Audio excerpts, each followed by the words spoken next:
Good morning, everybody. We're here today to talk to you guys a little about. Let me start all over again. Luckily, we And can you know edit what? that out. Also, Matthew, your Yes. voice sounds different all of a sudden. Okay. It sounds You kind of like know, you're in a tunnel. Oh, I know. Let me. My mistake. We're cubicle to cubicle. So let me mute.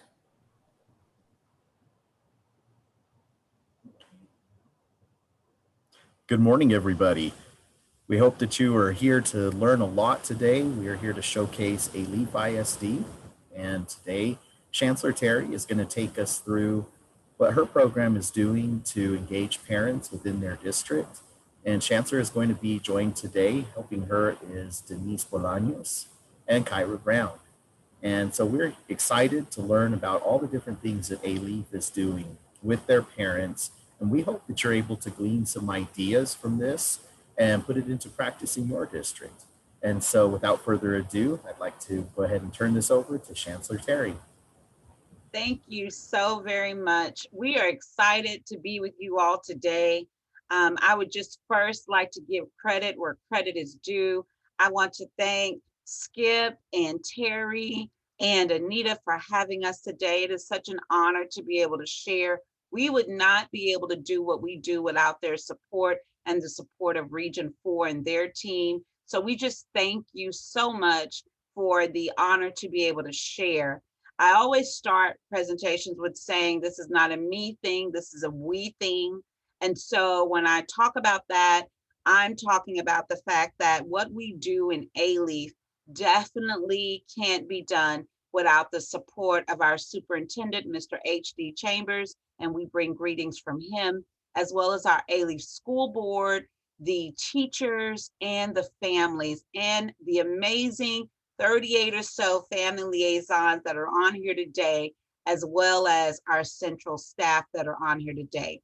Together, this is how we're able to do what we're doing. And I would also say that we haven't figured it all out. We are still growing and changing. Even yesterday, we had a meeting on how we're going to tweak and do things and change things to better meet the needs of our families as we go into the spring semester. So we're happy to share, and we have been excited to learn from other school districts also through this expo. So we just thank you for this opportunity again. So I'll start off with sharing, and before I do that, I also want to give a thank you to our federal programs director, who is my supervisor, Carla Kessler, who is here today with us also. There's a few, over 500 or so of us on here, so I can't necessarily see her, but I know she's out there, and I just want to thank her for being a champion for family engagement as well. So as we start, I want to share with you a picture of what our demographics looked like prior to quarantine and prior to all that we're walking and working through right now. Alief is located in Houston, Texas, 36.6 square miles. So literally you could drive from one side of the district to the other in about 15, 20 minutes or so. We have 45 campuses. All of our campuses are Title I campuses. So you can tell we're a large district, but in a very small kind of land-like type situation. And so we are an urban school district with a little over 44,000 students. If you spin the globe and you point your finger, I guarantee you someone on that globe is represented within our school district. We have over 96 dialects spoken in our school district. Every culture pretty much of the modern world is represented here. And I share this information because I know for me, when I would attend sessions, I would sit back and I would say, well, yeah, that's working because you're in a suburban school district. Of course that works there. But we're here to show you that even in our urban communities, family engagement is surviving and thriving, and we can make it happen within our urban communities. Alief has a little close to 60% Hispanic population, close to 30% African American population. You can see that our economically disadvantaged families, we have a high number of economically disadvantaged families with close to 90% and we have almost a 50% LEP population. So we definitely have our challenges, but I can say that our staff and our families, they rise to the occasion. So I'll start with this quote that says, even though research clearly proves that family engagement elevates the academic performance of children, there still exists a great chasm between what we know and what we do. And this quote is from Dr. Stephen Constantino, who in fact is coming and presenting in the spring. So hopefully you'll tune in to see him as Region 16, I believe, is the one that's bringing that to us. So we're excited about that, and we will be there. But a lot of what we've done and how we formed our program is definitely based on the research of Dr. Stephen Constantino. And this quote is so true to what we do. Perfect example. I know that working out will cause me to be healthier and lose weight. What I know and what I do is very different. My workout regimen is 1 crunch a day. I do half when I wake up, the other half when I lay down. That's my workout. Again, what I know and what I do, there's a great chasm between that. And that's the same with family engagement. With family engagement, we know that it's important and we've known that it's important. But over the years, it was one of those things that a lot of schools and school districts put on the back burner. But we're excited that we're beginning to see that change and grow and move. So back about 8 years ago in Alief, we said, you know what, we want to begin to shift to involvement to engagement, what we do to families to what we do with families. We need to invite our families to the table, begin to conversate with us on the importance of family engagement and how we do it. Because a lot of times what we think we're doing is to benefit families. But if we were to ask our families, they would say, that's not helping us. That's not what we need. A great example is we keep serving liver and we keep serving liver and we keep serving liver. And we're like, why are they not eating? Because they don't like liver. And you never ask them, do you like liver? So again, inviting families to the table to have the conversation. So 8 years ago, and our superintendent, Mr. H.D. Chambers, he will directly say this to you, that he said to our community and to our school board, let's put our money where our mouth is. If we say family engagement is important, let's begin to invest in it. So we were very blessed that our school board and Mr. Chambers, they worked together and they reinstated my position for family engagement coordinator, as well as at that time we had about 22 family liaisons. And so they decided to expand that staffing so that we have a liaison on every single campus. Currently, there are only 4 campuses that do not have a family liaison, simply because of the specialty of that school, or we've kind of tried it, but we realized that we need to serve them centrally. But other than that, every single campus has a family liaison. And so one thing that is so key is that our school board and our superintendent got behind us. It started at the top. So as we were, again, blessed with that opportunity and our school board and our superintendent got behind us, we started with the question of what do we want to be known for? When you look at Nike, you know what they're known for. When you see that symbol, you know, oh, that's great, outstanding shoes. When you see Chick-fil-A, oh my gosh, customer service. So when you see the symbol of Alief ISD, we said, what do we want to be known for when it comes to family and community engagement? And so we began to ask people that question. We asked our principals. We began to ask our teachers. We began to ask families, our family liaisons. And back in 2013, this is what was the most repeated phrases. These are the things we wanted to be known for. And so from there, we were able then to move forward. Now, most people would say, okay, what do we want to be known for? Okay, great. Now, what are we going to do? And so they'll jump from what do we want to be known for to what we're going to do. But we didn't do that. We paused and we said, as opposed to what do we want to be known for and what will we do next, we said we must answer the question of why. What is our why?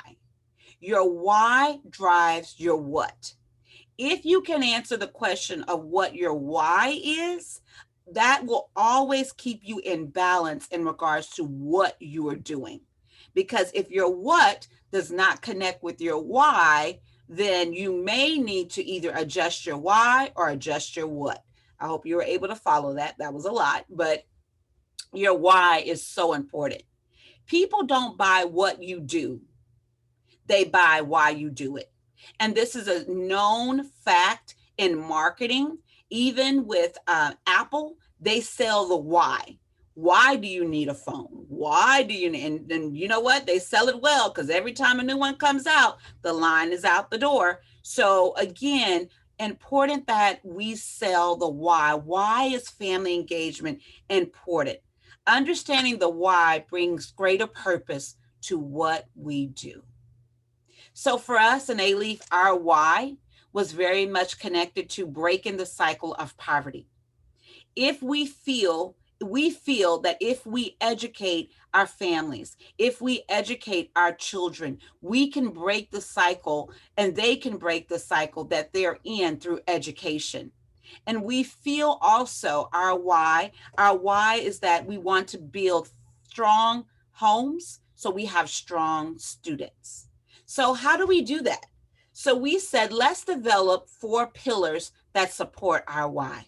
1, we want our families to feel welcomed. No matter what building they enter into, they feel welcomed. We want our families to be engaged. It's great that they show up and they're involved, but we want them engaged. We want them in speaking and at the table of our advisory councils, our FACE advisory council. Every one of our campuses have a FAME committee, Families Actively and Meaningfully Engaged committee, that invites our families to the table to have a conversation about family engagement on the campus level.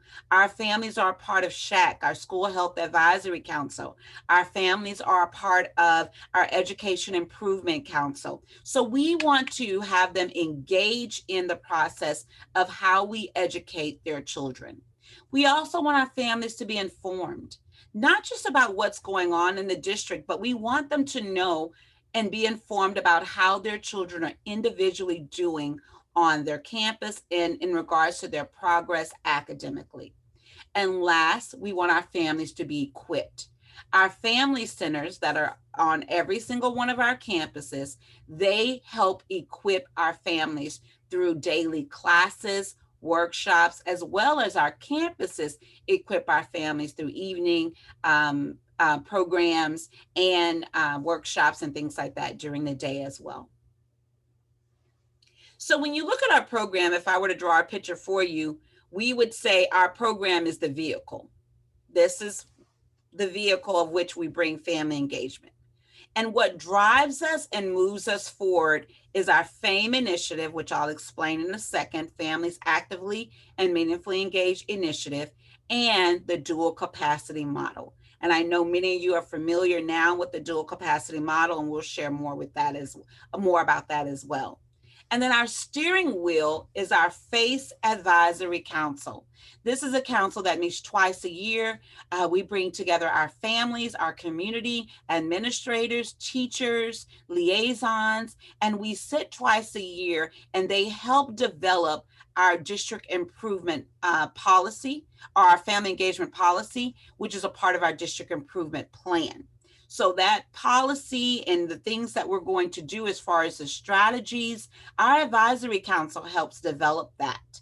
And so that's on a district level. It was so unique because years ago, we would have our FACE Advisory Council in the evenings. It's funny how in education, we tend to do things that are convenient for us as educators. And we would have about 5 or 10 folks show up as far as families.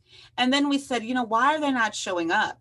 And last year we changed it where we began to have our FACE advisory councils during the day. Why? Because parents had childcare. The children were at school. We were able to still provide them with a healthy snack. We were able to get our families in. And it was amazing because we had translators, because we had families of so many different languages represented, so many different grade levels represented. We went from probably about 10 families, like I said, prior to doing this, to 40 to 50 families participating in our FACE Advisory Council. So again, changing the time made a big difference. We did what was best for them. So I spoke about the fuel behind our behind our family engagement program, and that is our FAME initiative. Our FAME initiative was adopted by Dr. Stephen Constantino. We took his model and we kind of branded it the Alief way, so to speak, and we took the steps though and followed them as he laid them out. So when you look at our FAME initiative, we began with awareness. Excuse me. It was important that our families understood and knew what is family engagement, right?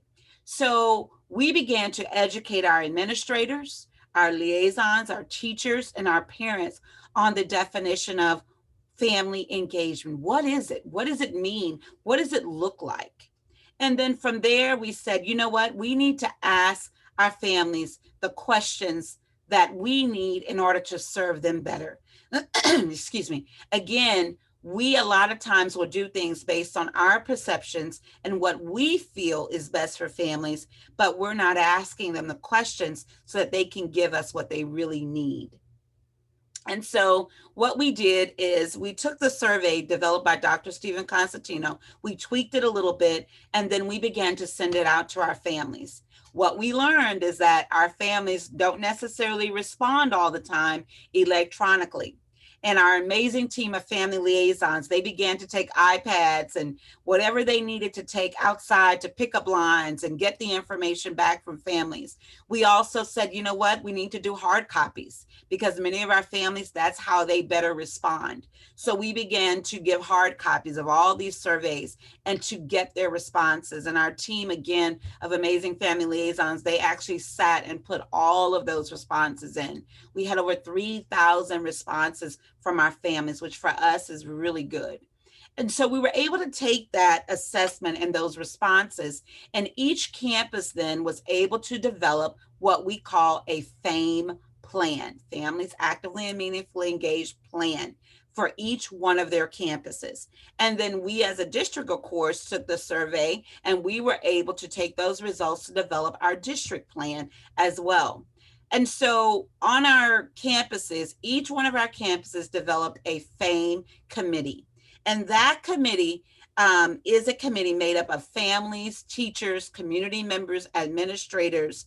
And the whole purpose of that committee is to focus on family engagement. Again, taking family engagement off that back burner and pulling it forward. And so we explained to campuses, this is an extra work. All of you have a campus improvement plan or a campus action plan. Goal 5 of our campus action plan and campus improvement plan across the district has to do with family engagement.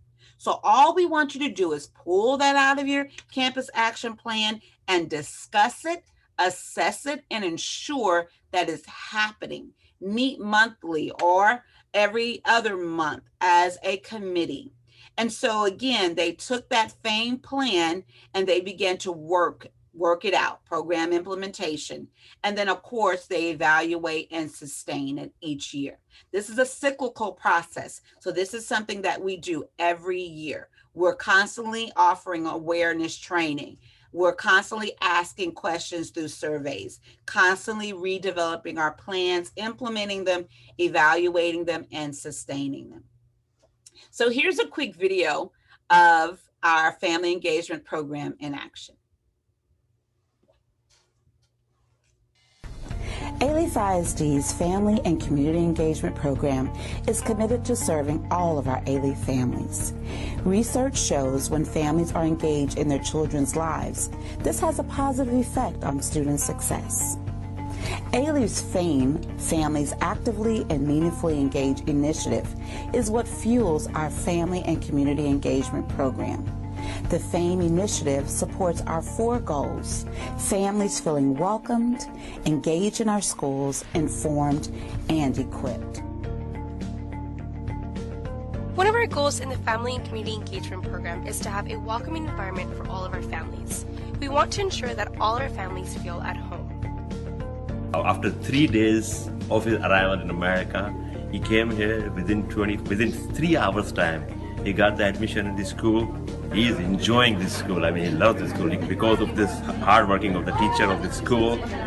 This school is wonderful. My kid doesn't have any complaint. He's enjoying his study here in the school. No wonder why America is #1 in the world, because of this hard working of the people of the country. Thank you. We have transitioned from involvement to engagement, ensuring all of our families have a voice in the education of their children. There are many opportunities to engage in our schools, such as volunteering or participating in our committees. Our family centers provide many resources and workshops to empower our families, such as parenting partners. This program is a combination of parenting and leadership skills. Esta clase me dio muchas herramientas de forma positiva, de educar a mis hijas de forma positiva y que ellas demuestren y sean un modelo también en la clase con sus demás compañeros. I think in a combination between parents and school, we can bring success. That's what we want for our kids, so we can make that happen if we both join. We in Alief aim to make sure all of our families are informed about the progress of their children and of all of the resources and opportunities available to them. We provide communication such as Remind 101, free programs and events, including our annual family conference. Our last goal is to equip our families with new skills and ideas. We offer programs throughout the day such as academic home to school connection workshops, ESL and GD classes during the day and in the evening. We also offer computer classes from the Mexican Institute. Yo sé que a cada uno de nosotros nos va a ser de mucho beneficio para con nuestros hijos. Alief staff and families partner together to accomplish our main goal, student development and achievement. Welcome to Alief.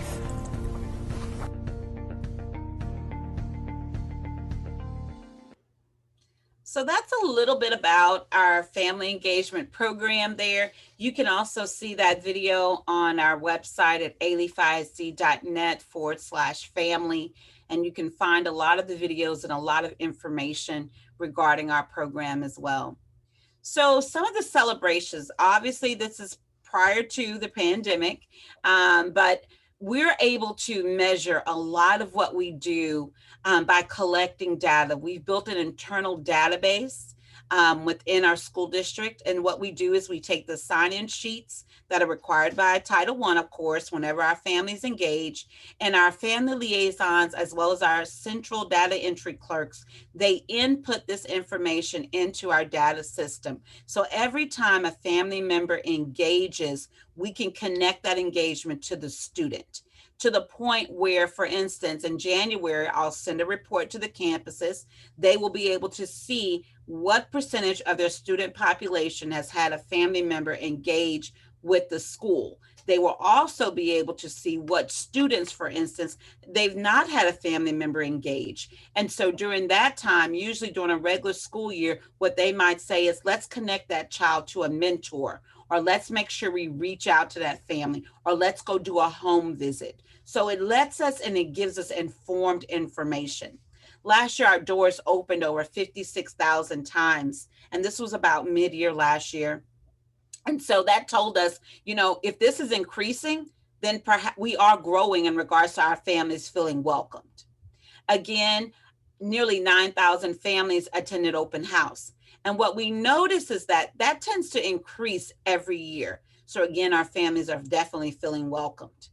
We had nearly 900 family events about mid-year last year.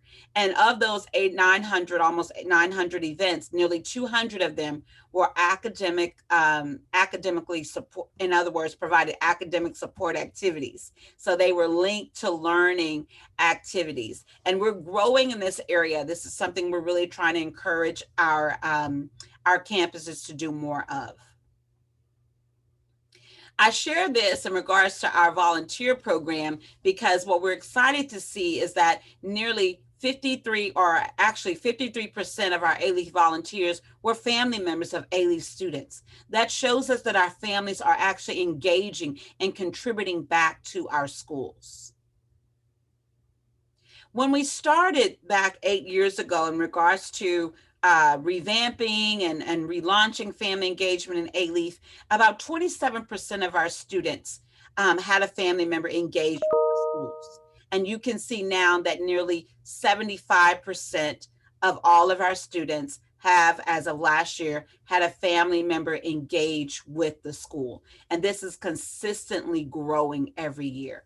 So we're really excited about that.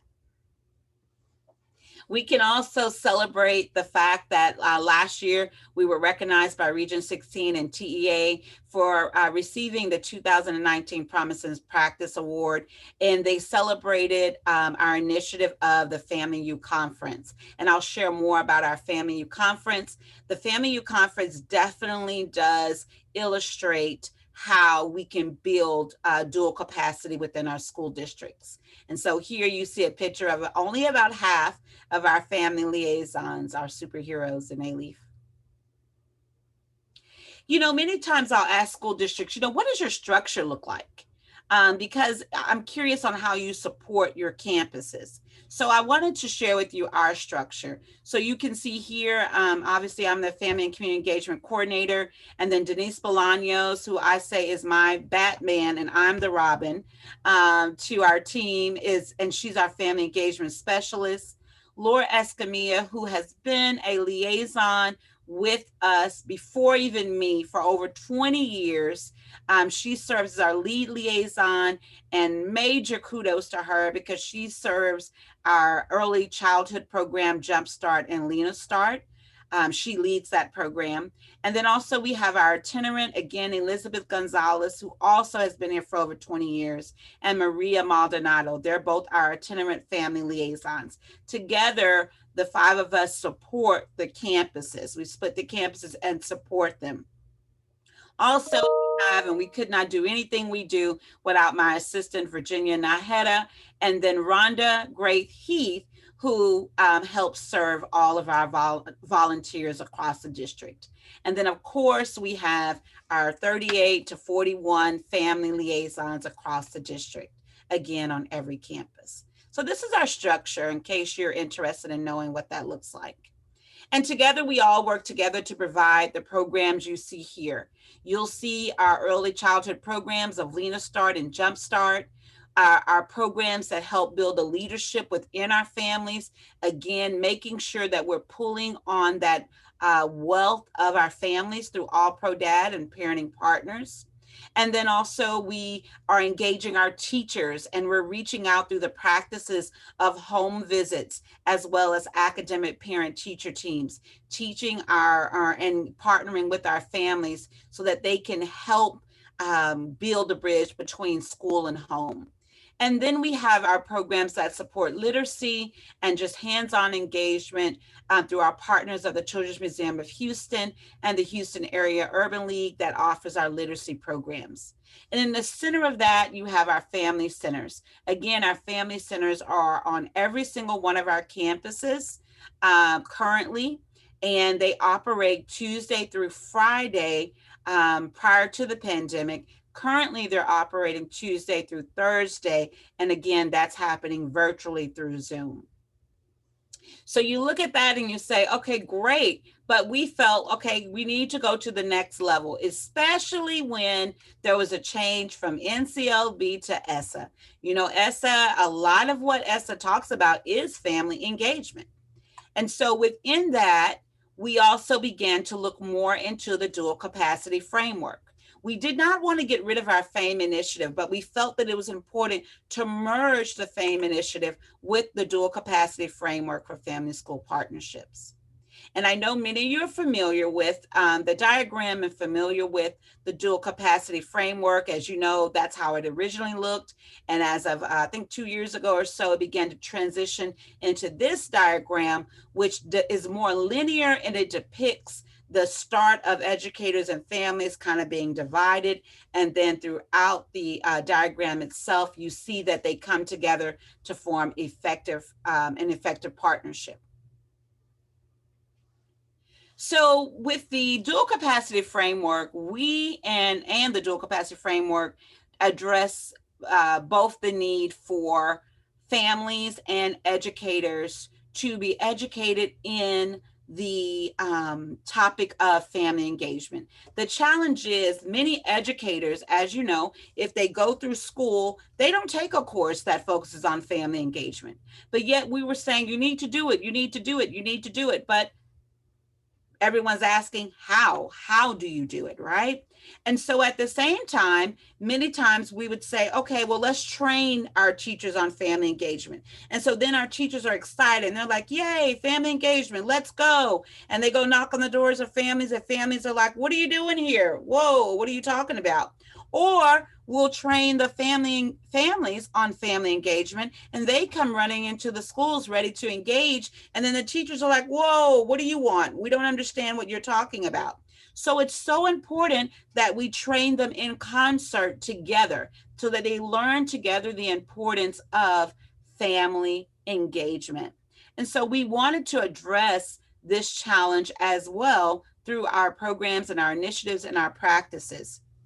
What's very unique, something we do with our Future Teachers of America, is we actually train them on family engagement. So these are juniors and seniors in high school that are learning about family engagement. And our hope is that they then go get their degrees and come back with that knowledge that we got to begin to embed in them while they were in high school about family engagement. And I always tell them, take notes, because you're going to have a leg up when you go into interviews, because this right now is not taught in most universities.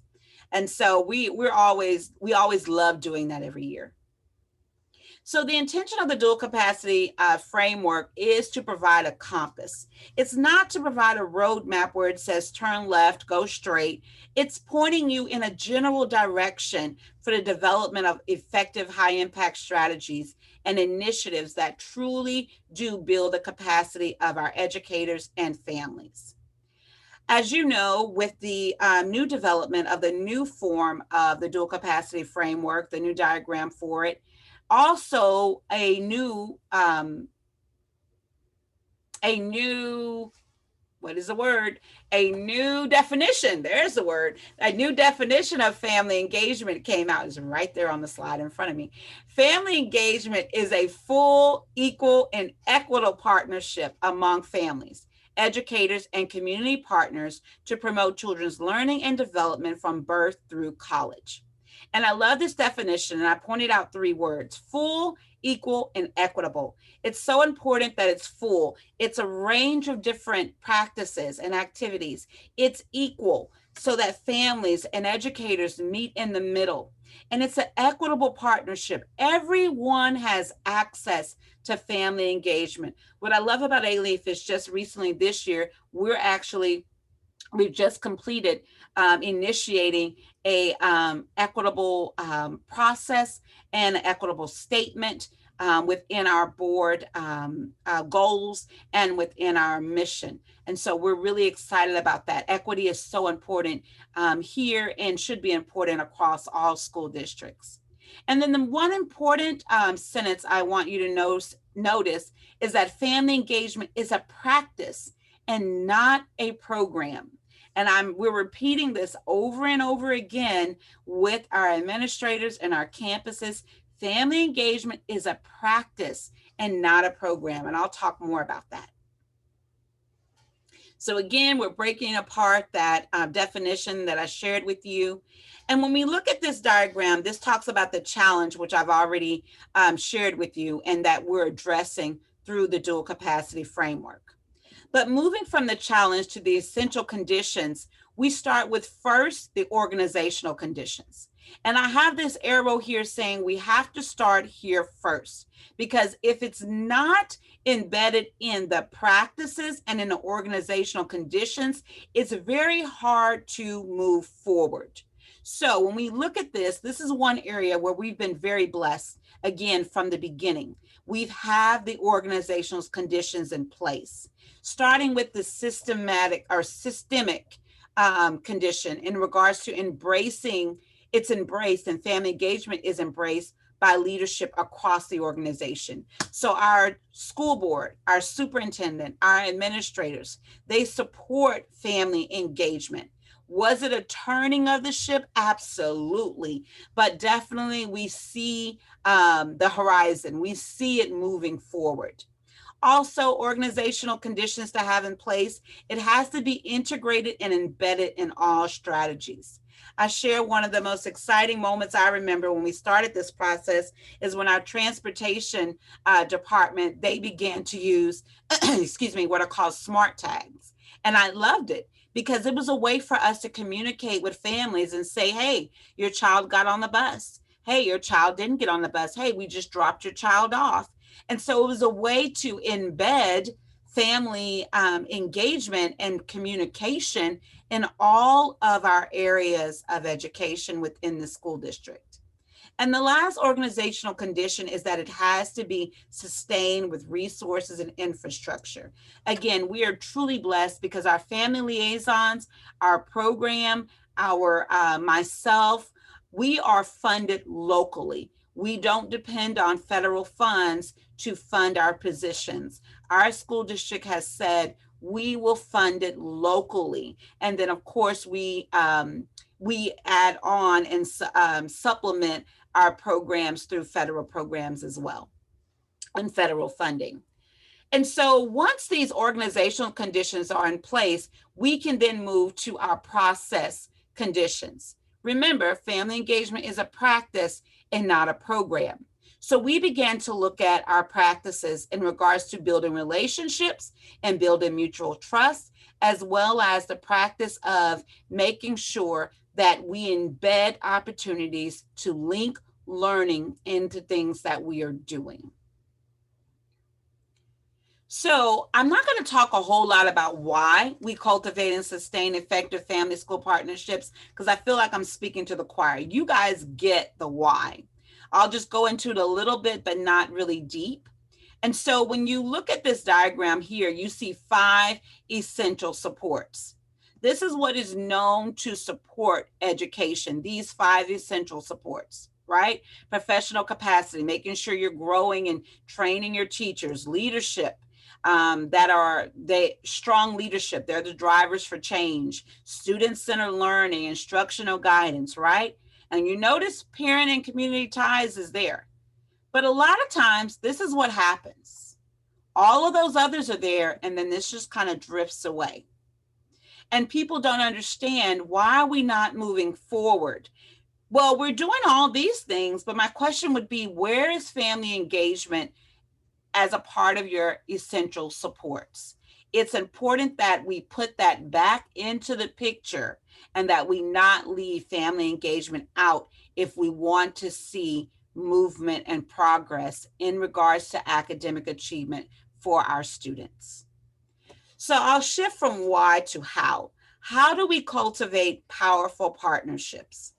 Well, going back to those process conditions, we said, you know what, as opposed to trying to focus on all 6, we're going to take 2 that we're going to start with: building knowledge and building relationships.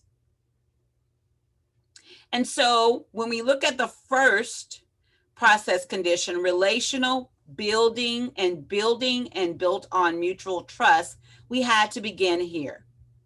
One of the things that we ask our campuses to do through their FAME committees is we say, take this rubric and begin to, and this is one of the tools, we use several different ones, but this is one, and we say, measure where your campus falls when it comes to a true family school partnership. Are you a fortress school? No one can get in? Are you a come if we call school? We'll call you when we want you to come. An open door school, but are you really open door school? Or are you a partnership school? And our FAME committees are able to take this rubric and begin to assess where they are and use this along with other tools to begin to develop their FAME plans. So again, this has to do with building relationships and building trust. So I would ask you to take time and ask yourself and your maybe FAME committee or campus, what does our district or school do to cultivate relationships with families? What do you do? What do you do to cultivate relationships with families? And then maybe put that and those answers to the side for a minute, and I'll share with you an illustration. So this statement says the responsibility for building and sustaining partnerships between school, home, and community rests primarily with school program staff. And I'll read the statement again. The responsibility for building and sustaining partnerships between school, home, and community rests primarily with school program staff. Now, many would read this statement and they would say, wait a minute, it rests primarily with school program staff. Majority of people would say, I don't know if I agree with that. And then others may say, yeah, okay, maybe it does, right? So think about your answer. Do you agree with this or do you not agree with this? Does it rest primarily with school program staff? Now I'll give you the illustration.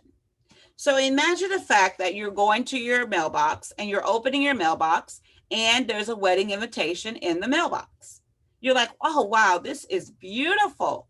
You open the wedding invitation and guess what? It's your wedding. You've just received an invitation to come to your own wedding. And you look at it and you're saying, wait a minute, I don't remember being proposed to. I don't even remember being taken on a date. What's going on here? This is weird. Yet we do that every year.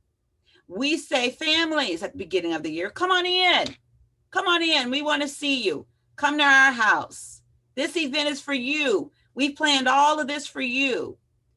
But the question is, did we ask them? Did we even build a relationship with them before we tried to invite them in our house? Did we ask them what they need or what they wanted it to look like? And then we don't understand why they're not coming to the event that we planned for them. But is it for them or is it for us to check off the box? That's a big question. And then I ask you this question too. Think about the person that has offended you the most in life. That's a hard question. There are probably some feelings going on there, right? Now that person just sent you an invitation to come to their house. That's kind of difficult. Some people and most people, when I ask this question, they say, I wouldn't go. Absolutely not. And then there are a few, the ones that will get through the pearly gates first, that say, yes, I will go, right? But many people wouldn't go to a place that they feel has offended them or to visit with a person they feel has offended them. Now, I'm not saying that any of our school districts has offended anyone. I'm not saying Alief has offended anyone. But what it is, it's a system. Education is a system, and many families have been offended by the system.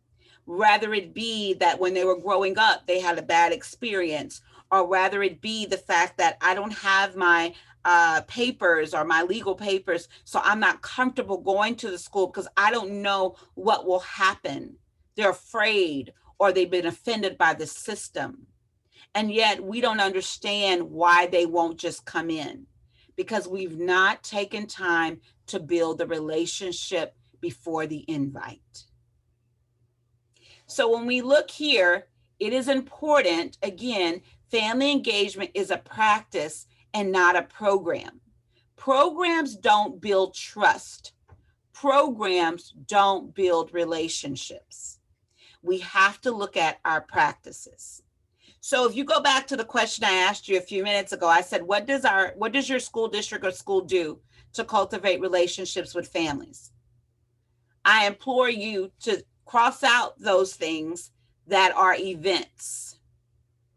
But if you said things like make phone calls, make home visits, those are practices that truly do work towards you being able to then invite them to the program and get the information you need to get to them, right?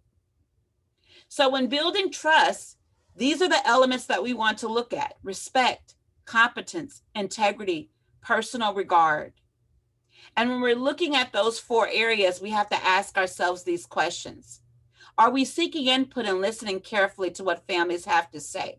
It's one thing to ask, but do we go back and really look at the responses and do something about it? They're watching to see if we will. Am I demonstrating to families that I'm competent and I think they are doing a good job as parents? Do we say, no, we don't need to ask them because they probably can't do that? Or do we say, you know what, we're going to build your confidence and we believe in the skills that you have, and we're going to start with what you have and work with that? Do you always keep your word with families? Do we keep our word? If we say we're going to do it, do we do it? And do we show families that we care about them as people? So again, all of these things build the relational trust. And these are questions we can ask ourselves as we develop the practices that we want to use to build relational trust. So some of the things that we're doing in this area in regards to building relational trust is we begin with training our campuses. We work with Dr. Johnny Samples, and Dr. Johnny Samples comes in and she helps us actually designate our campuses as nationally family-friendly schools. And so through the Family Friendly Schools program, what she'll do is we have 2 opportunities. Some campuses will train for 2 days, some will train for 1 day. The campuses that train for 2 days are those campuses that are just getting started with family engagement. They need a little push, right? And so they're looking at their plans from the beginning. They're just developing their plans. And then the coaches meet with them once a month or every other month within their meeting time during their FAME committee meeting, so nothing extra.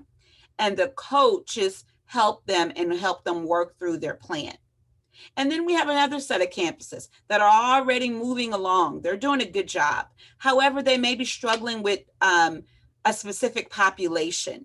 And so we work with them with engaging all families, equity, right? And so they receive a 1-day training. They already have their plan in place. And then we just help them through the coaches that Family Friendly Schools provides and help them with engaging all families and ensuring we're not leaving anyone out. And then also through our family center, and the reason why that training, I'm gonna go back, the reason why that training is important is because then they're able to begin to develop their practices for building trust and building relationships.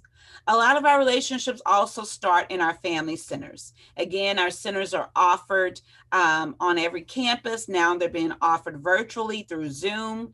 We offer a gamut of classes such as parenting partners, active parenting of teens, our early childhood programs, nutrition, also academic help, Rosetta Stone, conversational English is important, citizenship. We offer many, many courses that our families are asking for.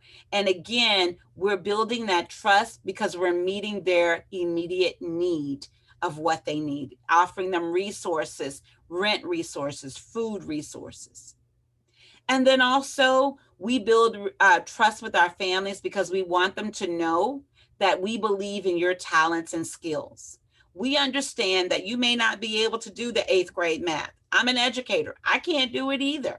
However, there are 4 things that research shows if you do at least even one of these things, it makes an impact in your child. And we know that every parent and every one of us can do these 4 things, or at least one of these 4 things. Read with your child. Eat with your child. Take a moment and have a meal, maybe just once a week. Play, move with your child. Talk with, not to, talk with your child. These are 4 ways in which we encourage our families to be the first teachers in their homes. Another thing we do in regards to building the confidence of our families and building that trust, we offer parenting partners. And through parenting partners, we're able to help them develop as leaders in their homes. So they take a 6-week, 7-week course, and they're able to grow as leaders in their homes, helping grow that relationship between them and their child. And as you can see here in 2018, you can see our graduates here. It's a district-wide celebration. They walk across the stage, get a certificate of completion. And it's amazing because 2 of our families actually share as kind of our keynote speakers. And then also their children cheer them as they walk across the stage and complete this process.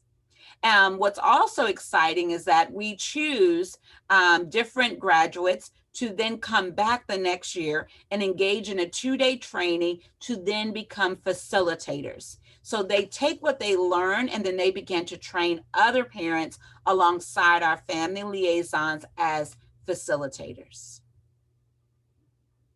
Also, another program in which we help grow our families and the ability to lead is through our Alief All Pro Dads. This program began last year. We learned about this program through our friends in the Dallas area, and we're so grateful that they helped us and coached us along with Keith in regards to growing this program. It started last year, and Alief All Pro Dads is a program in which our fathers come in the morning, and they come and they have breakfast with their children, and then they learn different character traits that they then share with their child during that morning breakfast. One of my most favorite parts of this monthly event is the fact that the child turns to the dad and the dad says, "I'm proud of you because." And then the child turns to the father and says, "I'm proud of you because." And of course, we have our strong mothers that participate as well. I have to tell you, this is where last year I walked into one of the campuses you see here on the pictures here, and I lost it. I couldn't keep from crying because it was the most beautiful sight to see so many fathers in the room. You had dads with tats and dads with ties, all there together supporting their children. You had guys in their uniforms getting ready to head off to work, but they took time to have breakfast with their child and learn about an important character trait, and they were able to share a moment of pride with their child as well. I loved seeing them give their children hugs and high fives and tie their shoes as they headed off to class. This is obviously one of my most favorite programs because then our dads also become head coaches. So they begin to lead this program out across the district. Last year, we began to implement our Alief parent-teacher home visits. Again, this is a practice, home visits, of building relationships with families. And I'm going to tell you, if you have not begun home visits, I really encourage you to do it. Our teachers have fallen in love with it. But I will tell you, of course, because of the epidemic, the coronavirus and everything, we had to pause on it. And so that was kind of sad for us. But we were able to, in the fall, visit 2,800 homes in 3 days.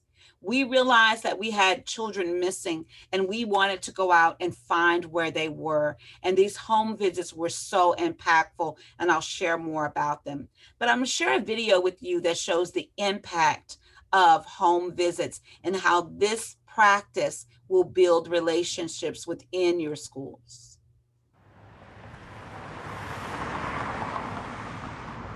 I never had a teacher come to my house before. One time she popped up to two of my friends' houses and she came with chocolate chip cookies that she made by herself. It's really cool.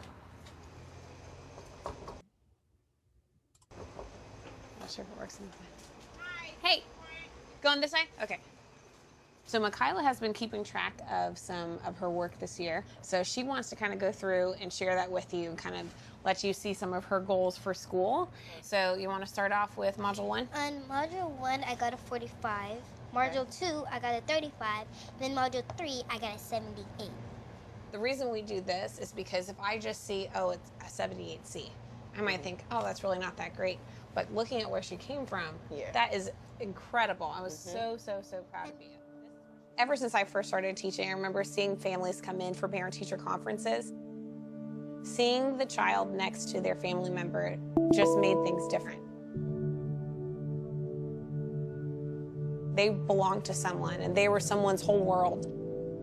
I feel responsible as their teacher to have that open line of communication with their families. I want them to see that. I love you more than I can tell you, and I want to show that in my actions. Hey, Easton. Walking. I used to think family engagement was the same as parent involvement, and I've learned recently that that is not the case. Changing involvement to engagement is huge because being involved in something, there's not a real sense of commitment, where when you're engaged in it, you're taking a stake in this, and it matters to you what the outcome is. Class, class, class. Yes, yes, yes. Mirror. Mirror. Out here in the air are all those molecules like we talked about. In order for families to really make an impact on their students' performance, they really need to not only know what is expected of them, but they need to know where their kids are at in meeting that expectation and how to get them there. And I don't think what I was doing in the past with newsletters and having parents come and volunteer in my class was meeting those goals. Technology really helps a lot with engaging families. I've started doing Facebook Live. That has really been powerful in helping those families who especially can't come during the day to sit into a classroom lesson. Welcome, everybody. We've been doing some pretty tricky stuff in math, something called distributive property. It is really easy. I took home some chart paper from school and I wrote down a few problems, just set up my iPad, and bam, we're live. It's more than me just telling them I have a daughter. It's more than me just telling them we got a new cat. This is me letting them come into my life and my house. And so it kind of just helps make that connection a little bit stronger. Bye, guys. Have a great night. Thanks for joining us. See ya.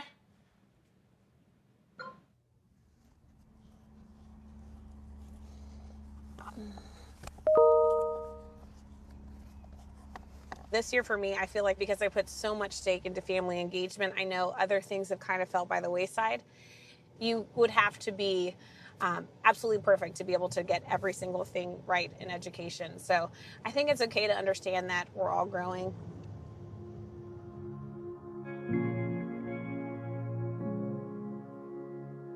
Building relationships isn't easy. I have to fight every single day to build that relationship with my husband. I have to work every day to build a relationship with my kids and my coworkers. And so that's something I think I see with my students. I would love for it to be easy to build relationships with them, but nothing worthwhile ever is. I want them to really, truly believe that they are capable of doing whatever they set their mind to, that it's going to take hard work, it's going to take practice. It makes me excited to know that I am not alone in this and that their families are there and we're all helping develop this child who hopefully will be a better person because of this experience.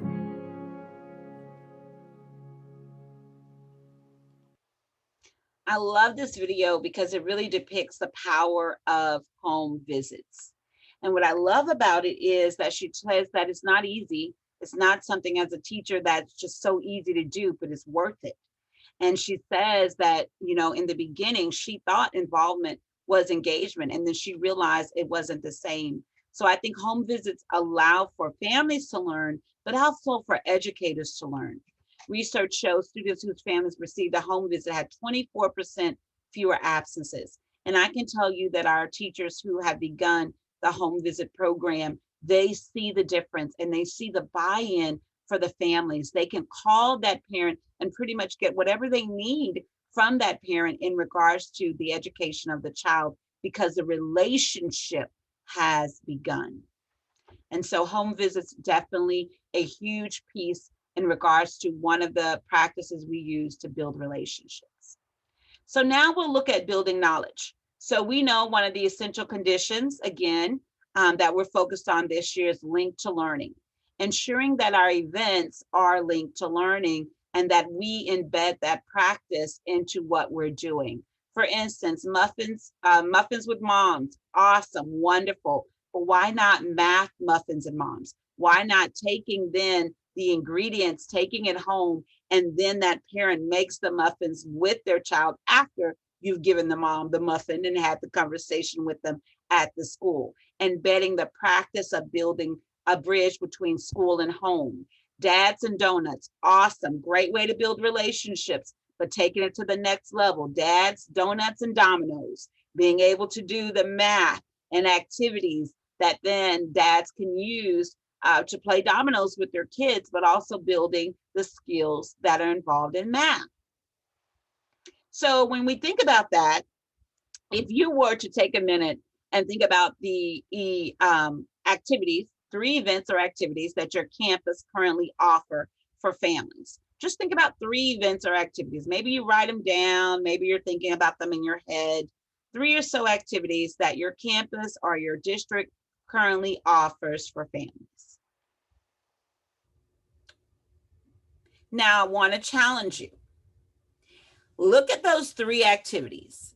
Of those 3 activities, you can only circle one of them or all of them if they meet both of these criteria. They have to meet both. Think about the event. Do families leave knowing more about what their child should know or be able to do at that grade or age level? Meaning, do they leave knowing, for instance, by the end of 3rd grade, your child should be able to do all of their multiplication tables through 10? And at that event, by the end of that event, do families leave knowing how, through actually practicing at the event, to employ a new tool or activity at home to support this, right? So for instance, if I have an event that is a family night, okay, do my families leave knowing by the end of this grade level, in each grade level, maybe you break them off in separate groups, what their child needs to know by the end of the year? And perhaps even share, this is where your child is now in regards to knowing that information. And do your parents leave with, it's great to know that, but now I'm a parent going home saying, well, wait a minute, Sarah's behind. She's not where I would want them to be. But now you've given me tools in my hand to practice at home with them to grow that skill. Now I feel empowered as a family member, as a parent, to help you, the teacher, partner with you, the teacher, in educating my child and moving them forward. If you could circle all your activities, all 3, you get a golden star. So which of your activities could you circle that meet both criteria? Can I tell you that in Alief, all of our activities meet both? No. Will all of your activities always meet both? No. It's okay just to have a fun event to build relationships. That's great. But it's really important to ensure our activities are linked to learning. So how do we do that in Alief? How are we impacting student achievement? Some of the ways we're doing that is through our early childhood programs, our Alief Jumpstart program. Again, giving major kudos to Laura Escamilla, our lead liaison who leads these programs. So our Alief Jumpstart program is a program offered for our 3-year-olds. So this is not a drop-off program. The parents come, they engage in learning, and each week they learn activities that they take home and do with their child. And then they return back the next week. Some of them, they do bring their 3-year-olds with them, and we have play areas for them while the parents are learning. But this is an opportunity, again, to embed the practice of the family member being the first teacher of their child and building the confidence of the parent to know at an early age, you can be a part of your child's learning. Our program in the past was funded at first through local funds. So campuses could choose who wanted to offer it. But then the Arna Foundation and Rice University found out about our program. They began to study the program over a 3-year time period, and then they funded our program for 3 years, and we began to study the effectiveness of the Jumpstart program. What's exciting is even now, Rice will continue to follow, and we have tagged those students in our system. We can follow those 3-year-olds throughout their entire education process, even if they go to another school district. And so we can see their growth. And what's so cool is that when a Jumpstart child comes into a pre-K classroom, many teachers know you're a Jumpstart kid because they sit longer, they're able to engage in a lot of the activities and soar within that classroom. And so we're very thankful to the Arna Foundation and Rice University who have partnered with us in the study over the years. Now our program is funded through Title I funds. And what's very cool is that our parents leave with books and materials over a 22-week process. And the cutest thing is the graduation where all the 3-year-olds come across the stage. Here's a little video to share more after I talk about the Lean to Start program. So I'll share that video with Jumpstart in just a second, but I want to also share with you our 2-year-old program that began last year, funded through the Lena Foundation, and again, in partnership with Rice University. And so the Lean to Start program is a program for our 2-year-old kiddos. So the parents, again, work with their 2-year-olds, and they are building fluency and vocabulary.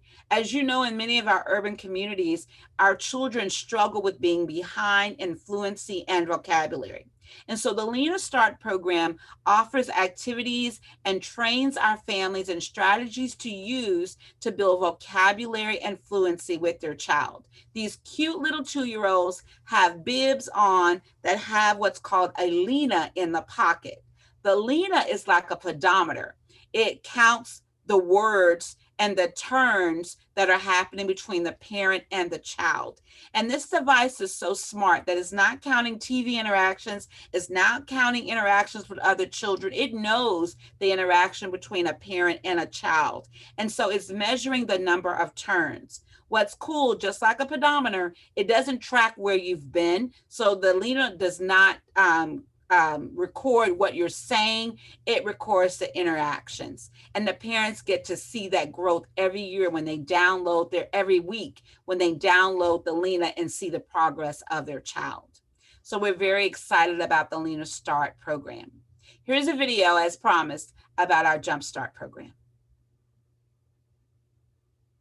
The Alief Pre-K Prep Program, Jumpstart, is a free home-based program that provides the opportunity for families of 3-year-olds to be their child's first teacher.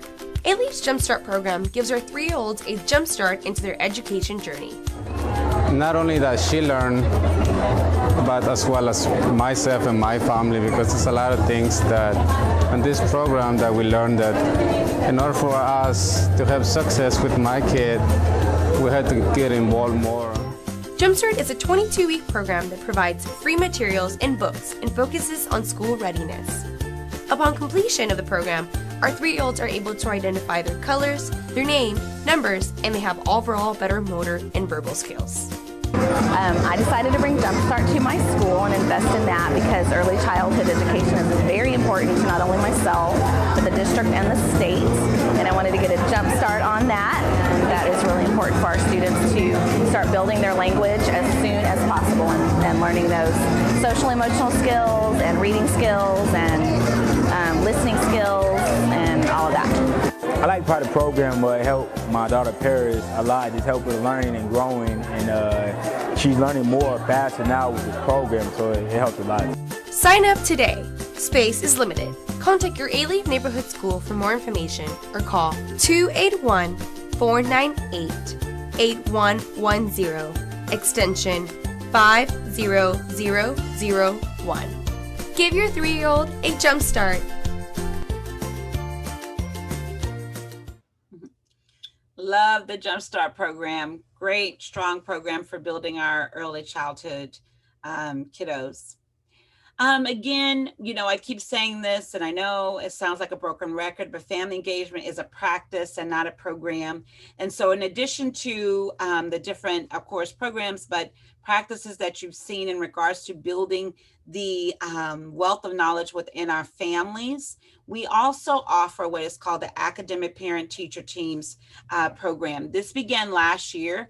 It is something that we waited and waited to start. We were able to get the funding finally to fund currently 3 schools that are practicing and using the academic parent teacher teams program to help build a bridge between school and home.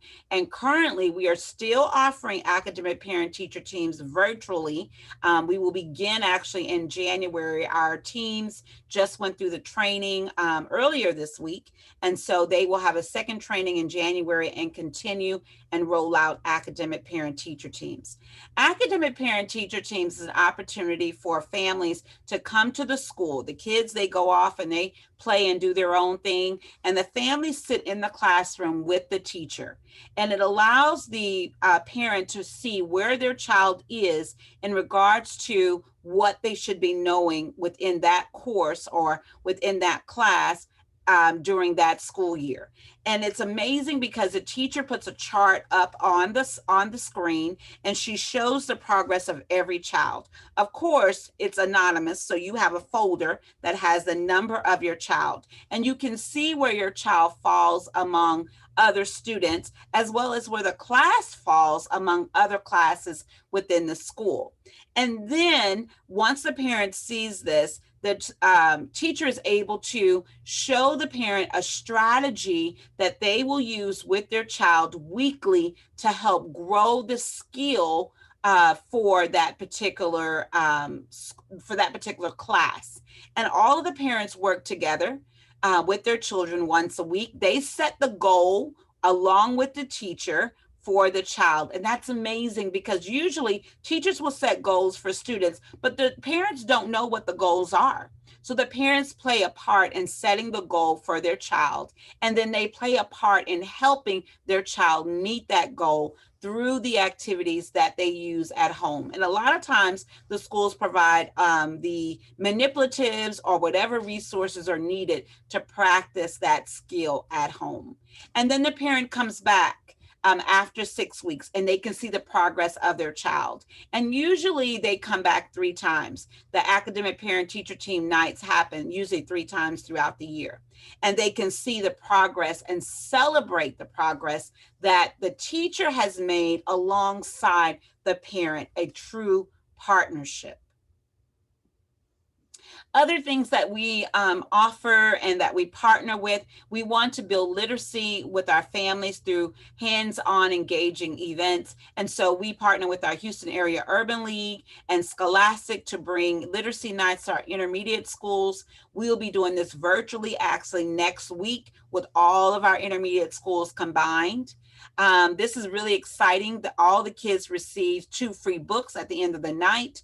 They compete in a on-the-spot poetry contest. They write a poem with their family member. They recite those poems kind of like an open mic kind of setting, and then they win different gift cards to Walmart and other places.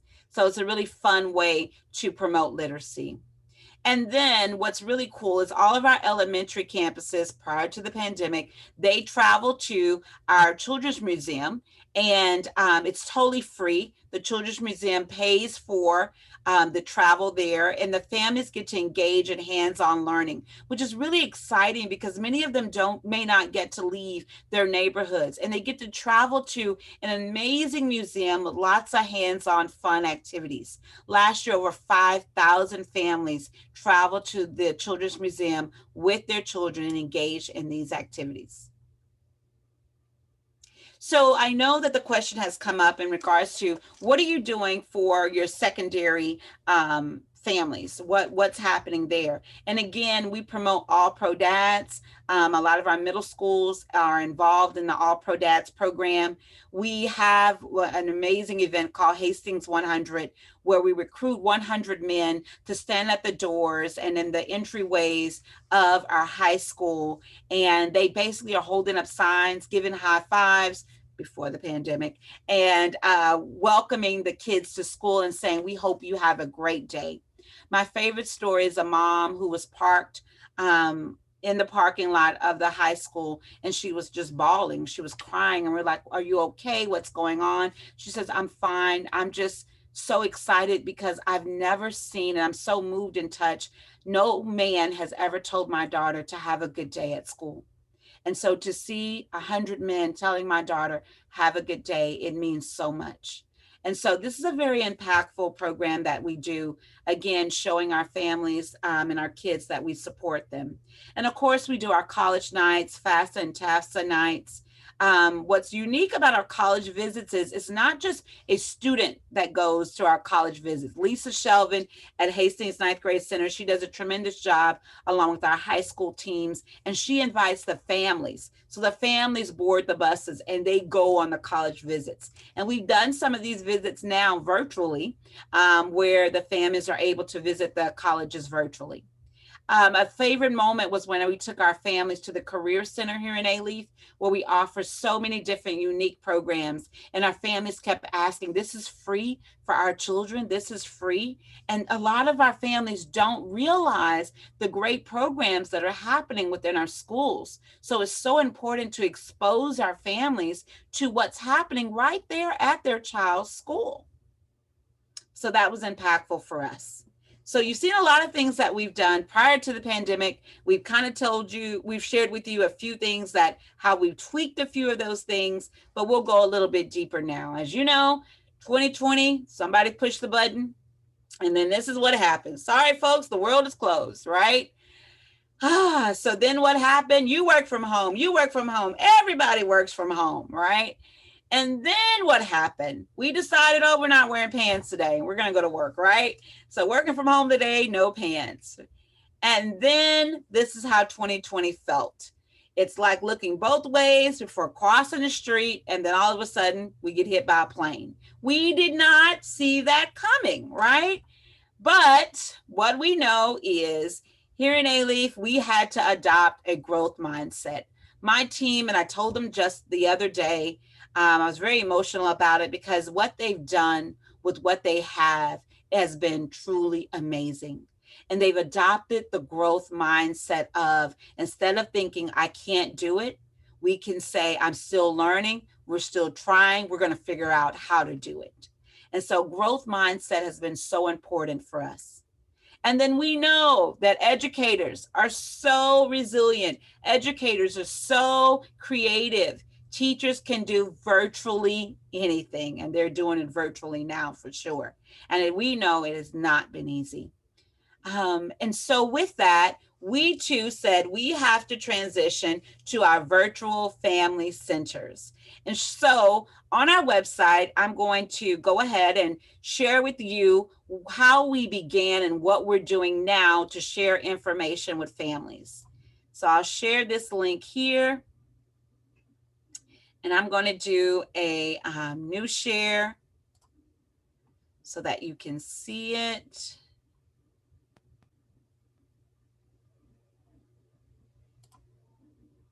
I am going to do a new share so you can see it. I promise you I am.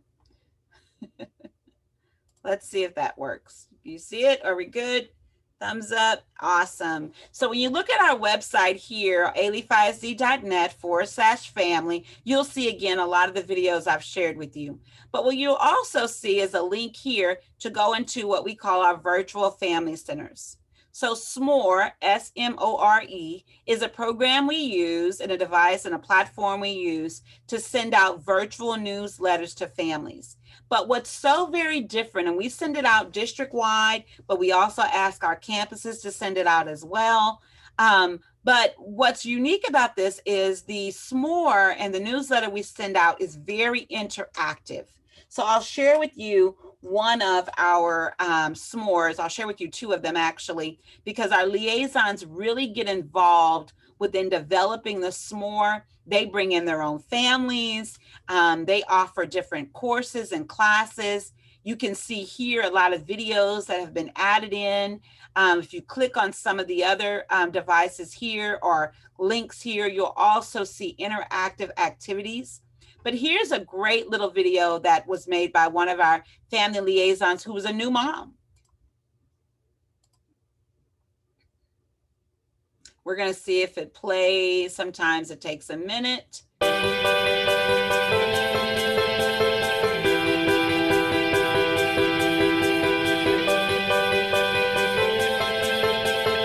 Alief families. I'm going to introduce myself for those who don't know me, my name is Itzel Gomez, and I am the Family Engagement Liaison at Sneed Elementary. So I hope y'all are all doing well and are safe at home. I know I don't just speak for myself when I say that we miss y'all dearly. But for now, I am going to welcome you into my home. Today I'll be doing a baby parade. So I'm going to be using a couple things. First off, I'm using the baby bullet. But you can use any blender that you have at home. This is just something that So what I wanted to show there is that, you know, she took what was going on in her life in that moment, developing baby food for her new baby, and shared it with families as well, because we like to share things about nutrition and so forth with our families. Now, also, our family liaisons have brought in their own children to show ways that our staff, our families can work and do different things at home with their children. So I'll share this one. The last one was Itzel Gomez from Sneed Elementary. And then here we have Jorge Munoz with his so precious daughter doing a little activity that many of our families could do at home also.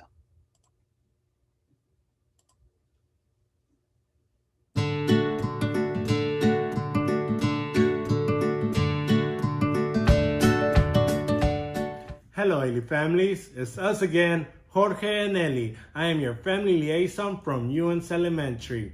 As we can see, the weather is changing outside and we are going into fall. So today, Ellie and me, we have a little activity to do about fall. We're gonna paint a fall tree and we will teach you how. Okay, so now we are gonna go over the supplies. I'm gonna use a paper plate. I'm gonna use a brush, a pencil, an all-purpose paper.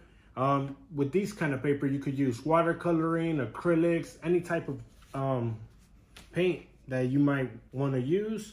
Today, we're gonna use acrylic paints. So we're gonna use a brown acrylic paint. And green. A green one. And red. A red one. Orange. An orange one. And yellow. Awesome, and a yellow. And we're also gonna use Q-tips. Yeah, and I need to paint it. Yeah, we're gonna paint it, Mama. So our first step is gonna be, we're gonna love it, love Ellie. So that's just how we're modeling for our families, how they too can do different activities at home with their children. And so, again, that's our virtual family center newsletters that we send out. I'll go back to our presentation here. And so just wanted to show you again, you can see more of those on our website as well, and see how we sent that out through smore.com. Again, smore.com. And so that's something that you can use for your school district or campus. Something else that we did to support our families is we knew that families would be frustrated coming in regards to technology, learning all of the platforms. The kids may know, but the parents may not know. And even some of the kids may not understand it if they weren't engaged with it a lot. And so what we did through the month of August is we began to do help sessions through Zoom. So our family liaisons rotated at different times. They partnered up and they were able to help families through Zoom. We promoted the Zoom link throughout the entire district through calls, through emails, and through text message, and families were able to come into the Zoom and get the immediate help that they needed. Many of our campuses also did this as well. And actually, in the spring semester, we will reinitiate this for families that are then coming or going virtual or coming back live. I shared with you earlier that we visited 2,800 homes in 3 days. Our family liaisons partner with our communities and schools, and we said, you know, there are many students that are unaccounted for. Let's visit the homes and find out where they are and what we can do to help. And interesting enough, we found that it wasn't necessarily that parents just were not allowing their kids to engage, or the kids were choosing not to engage. There were some very serious issues that were out there that we were able to address and help.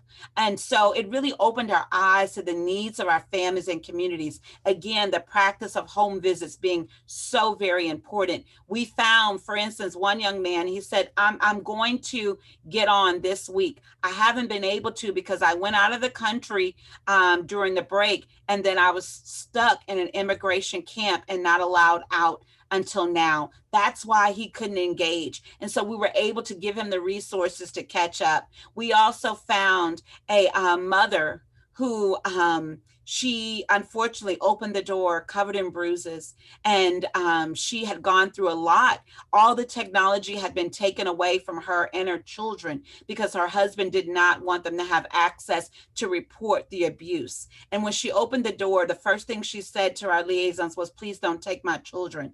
And so they're like, we're not here to take your children. We're here to help you. What can we do? And so she talked about not having the technology. They said, we can give you the technology. And she began to weep. But then also, beyond helping them with the technology, we were able to help her and her family to safety. So again, these home visits were so very impactful.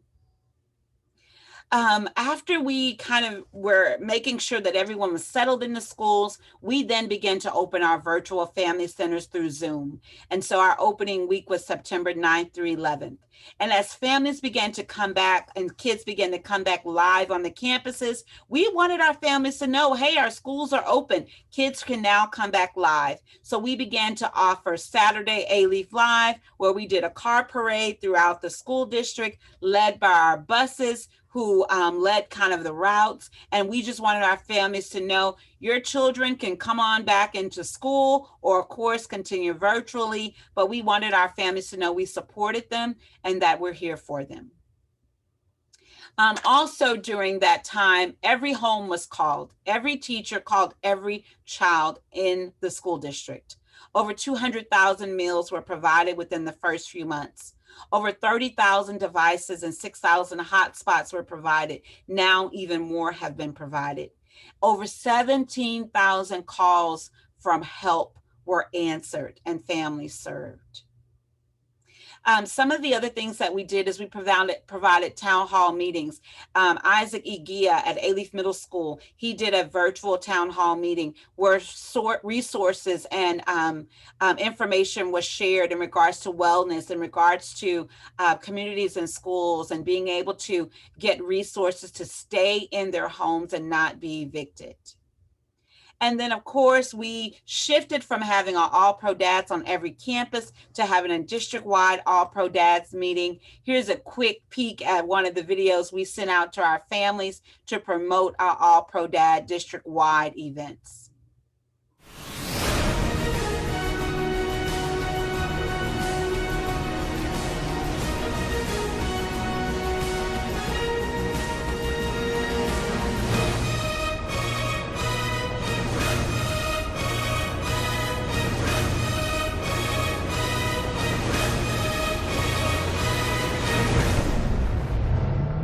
Hey, what's up, Alief families? This is your boy Tony Edwards, the Family Engagement Liaison at Owens Intermediate. My boy Jose Rivas from Atlantis Elementary, myself, we're bringing you guys the next All Pro Dads chapter meeting, all about purpose. So that shows you a little bit about the ad that we sent out through text message and email.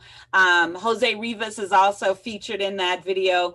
He translates everything Antonio is saying into Spanish for our families. So we've had a great turnout for our All Pro Dads meetings that we've held. And then also, you may know it as Parental Involvement Week. We had our virtual Family Engagement Week. Usually we would do this live. I want to tell you, we had over 60 events that were featured throughout the week at different campuses. Our liaisons stepped up. They were so creative in the events that they held to bring in and engage our families, building trust, and also connecting learning and giving them resources to build that bridge between school and home. You can use your phone to scan this QR code, and you can see many of the events that were held that week as well. So what's next? We've done all these things. What do we do now? So again, like I told you, we have not arrived. We continue to tweak and add to what we're doing to meet the ever-changing needs of our families. So in the spring, we're going to shift from campus sessions to district sessions. We feel like we'll get a bigger bang for our buck and more families will respond, as opposed to 2 or 3 families here. We can pull them all in, and again, it allows them to learn from each other. Campus workshops will shift to district workshops online. We also will provide help tickets and community outreach. We will continue our home visits. So we will begin to launch that, not just for 3 days, but for the entire semester in the spring, and allow our families to begin to call in, and we will continue to assist them. We're going to launch something different and new called Face Radio. We're still in this from a campus actually that allows us to somehow, we don't know how yet, broadcast information to our families 2 or 3 times a week. It may be recorded, but it will infuse in some music, but also information for campuses and the district. We're going to continue our virtual family centers, and then also our Family U conference that we mentioned earlier. We're hoping to shift it to a virtual conference. So Family U is a perfect example of how we build dual capacity. So it allows us to be able to share with our families resources and information. We have this every year. Our little ones, so our 4-year-olds through 4th grade, they attend a Magic School Bus the same day, different fun activities for them. Our middle school kids, they are attending a STEM conference, so they get to attend a STEM conference at the same time. And then our families are attending different workshops and sessions. They get to see a keynote speaker, different students perform.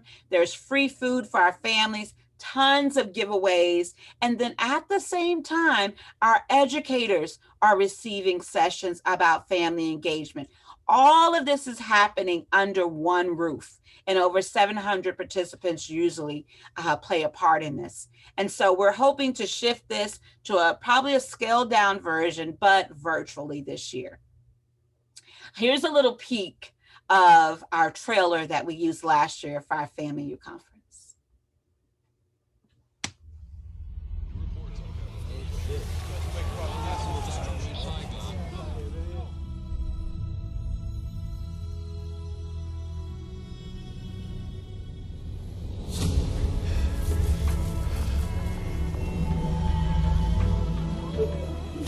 Coast Guard heroes arriving in the Abaco Islands. 5 young boys create a rescue trampoline.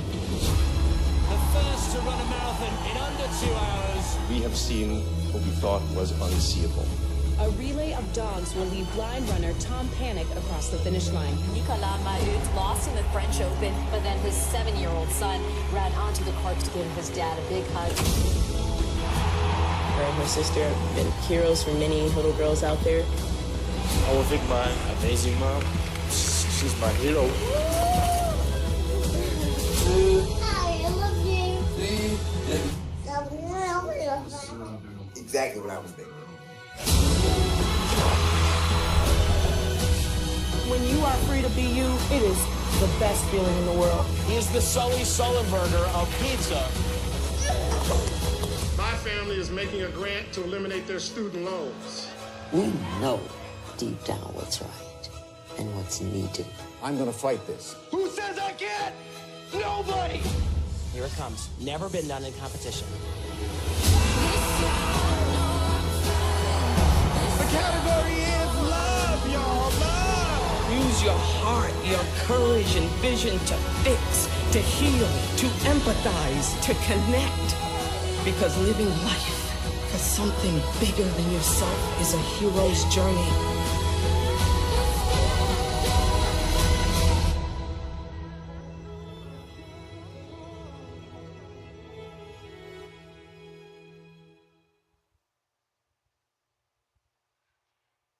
Absolutely love that video. It's truly moving because we know that what our families are doing is not easy. They are definitely our heroes that don't wear capes, our educators. our family liaisons, parent educators out there, of course, our healthcare workers and first responders. What everyone and our doctors, what we're doing out there is not easy, but it's amazing the work that we're able to do in the midst of this challenging situation. And so that's a trailer we use. We're going to tweak it a little bit for this year, of course, and continue to use the same theme of not all heroes wear capes. The last thing I want to share is, we spoke about, I know this question came up in one of the other expos that we had, and that is, how do we get together? How do we work together? How do we continue these amazing conversations that Region 16 has allowed us to begin? And actually, these conversations for us began a few years ago. Alief ISD, Fort Bend ISD, Klein ISD, Maria Ovelis, as well as Chinese Blackman. Huge shout out to them, my partners in crime, as we began our collaborative conversations. We call it Texas C Squared.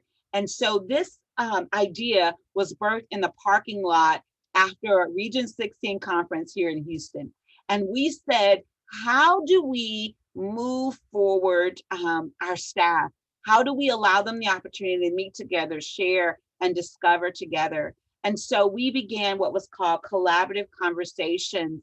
And that allowed us a day to set aside time for our frontline staff to come together and share ideas and grow.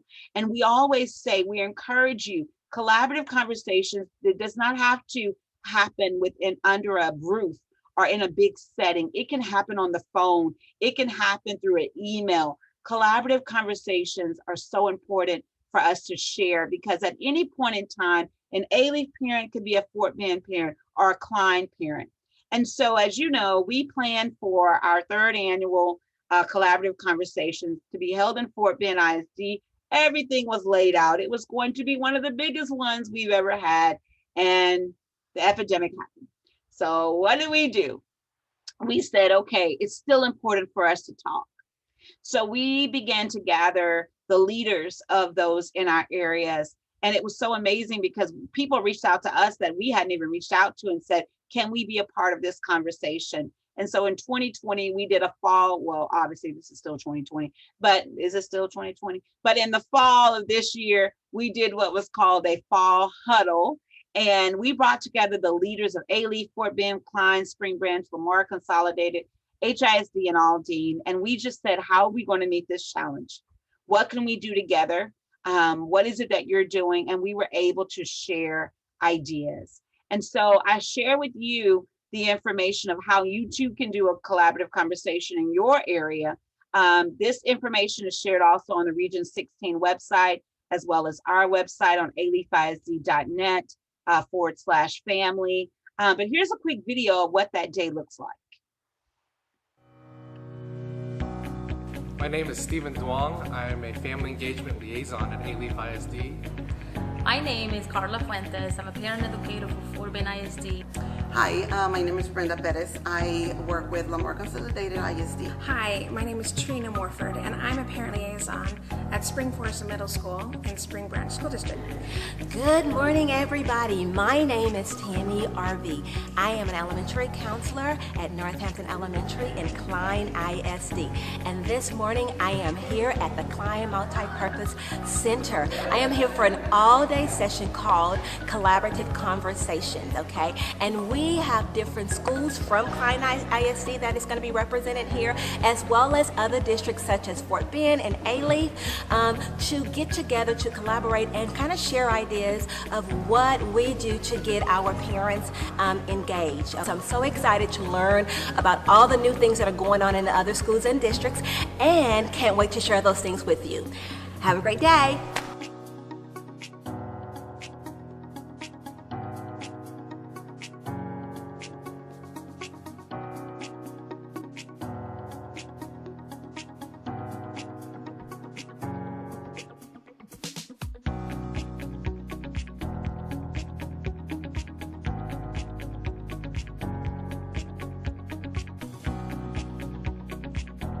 One of the things that I was really impressed with today, the things that I feel like I learned the most, was how important this process is of collaboration.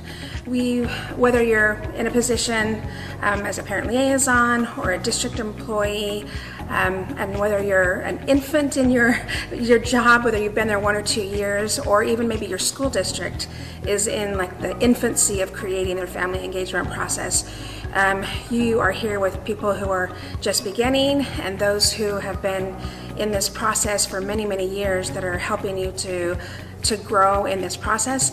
Has been amazing, really enriching and fulfilling. I'm so glad I came today.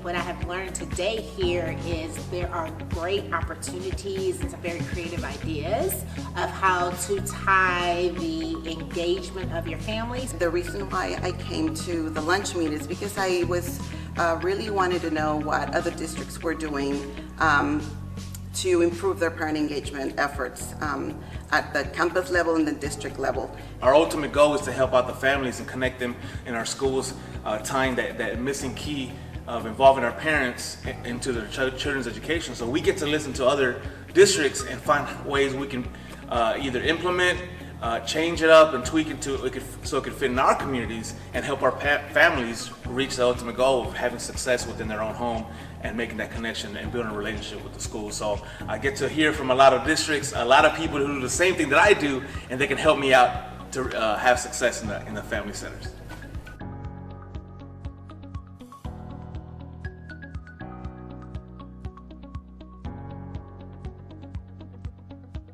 I enjoy coming to the conferences because I do learn quite a few things. I learned about a new way to create a compact for our parents. Also just the different programs that some of the other districts have, like Alief ISD. Learned a lot of the way the district and the campuses all come together and are on board with family engagement. Hi, my name is Aisha Ansari and I'm from Klein ISD. I'm one of the multilingual specialists, and this collaborative is so important to me because it literally takes a village to raise a child. So we have Fort Bend ISD, Klein ISD, and Alief ISD just bridging ideas about how we can engage family into the school system and make every student count.